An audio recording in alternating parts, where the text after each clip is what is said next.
guide some of the questions now more towards the production end of things. Thank you to all of our post-production panelists and moderators.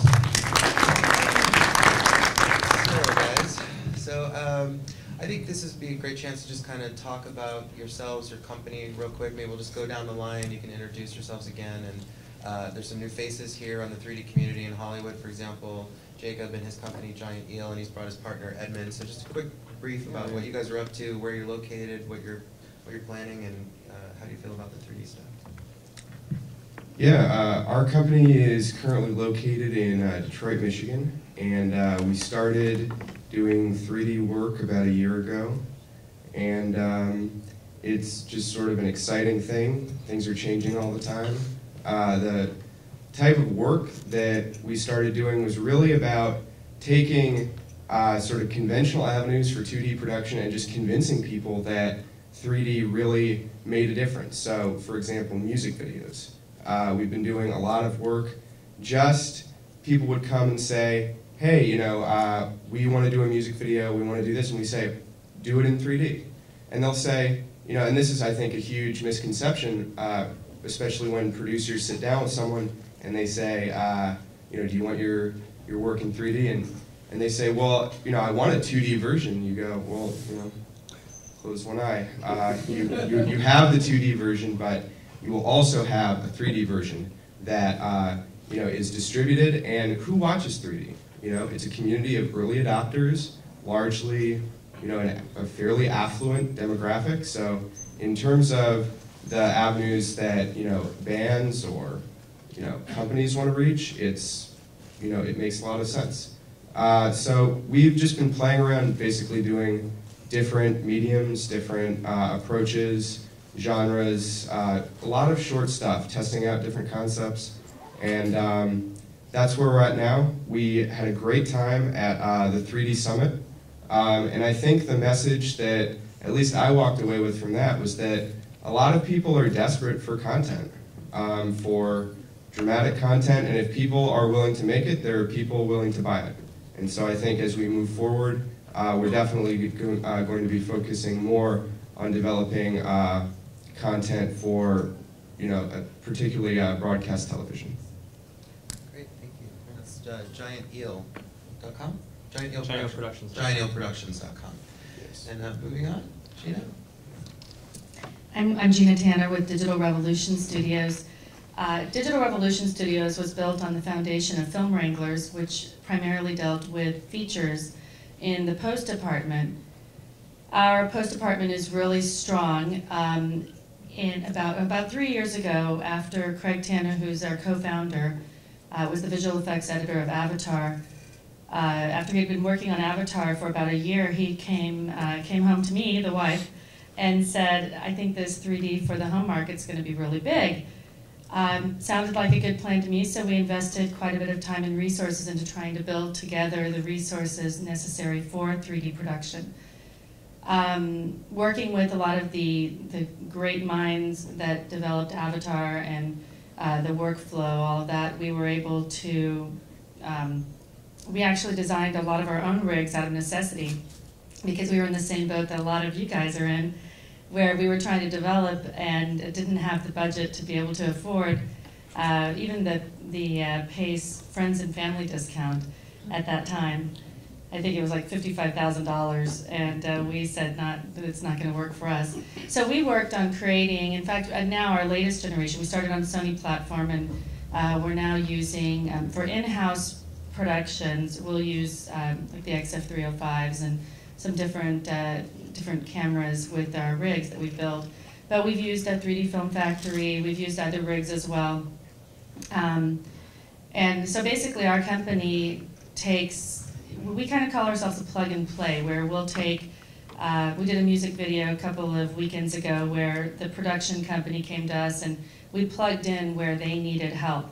We're doing all of the post on it, but the production side, we plugged in on those spaces. We can take a production from the beginning all the way to the deliverables. That's a little bit about our company. And I'm John Rupp Calvis, which is why everybody calls me JR. But anyway, I actually have two companies rolled into one, which is Stereoscope LLC, which Jeff Pierce founded in 2005, and Stereoscope International, which I founded in 1972 after having worked for many years, well, longer than I'd care to admit, in stereoscopic imaging. And Stereoscope, as one company, which it now is involved in so many different things. In fact, when I came up here, Chris asked me, are you in production or post-production? And I said, yes, because we're actually involved in not only production and post-production, but also other areas, including 2D to 3D conversion. Wearing many hats is really an advantage because you begin to appreciate the work that many different people are doing in many different parts of a production. If there's one thing I've learned as far as workflows, is that you don't have a production workflow and an editing workflow and so forth and so on. You have a workflow for a production that starts with pre-production. Actually, it starts with writing of the script and continues all the way up until it is displayed on a screen and reaches the retinas of the eyes of the observers. So from that standpoint, we have learned a lot, and we are learning more and more all the time, in spite of the fact that we have worked in this all the time. Hardly a day goes by when something new doesn't come up that we say, oh yeah, gee, that's interesting. So it's a fun thing. But as far as some of the new people, I know there are some of the students here, as well as people that are actually working on productions, working in editing. Why, I'd like to say to all of these people, don't ever think you know all of it. You're always going to learn something new. Absolutely. I'm Al Caudullo with 3DGuy.tv. My official title there is Chief Cook and Bottle Washer.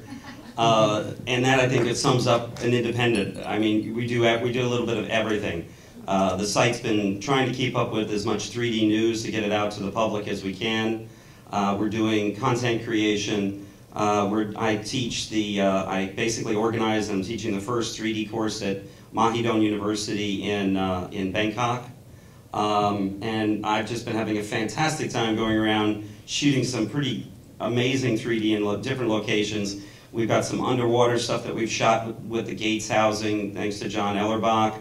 I've been shooting with the Panasonic, but that doesn't mean that's the only tool. It's the first decision in the job is finding the right tool for the job, and that sometimes means using different cameras put together. So keep open. Don't use a hammer to try to put in a screw. So pick the right thing. I'm Keith Driver, here with the 3D Film Factory, and you know, we make a lot of rigs that people use, and I got two. Yes.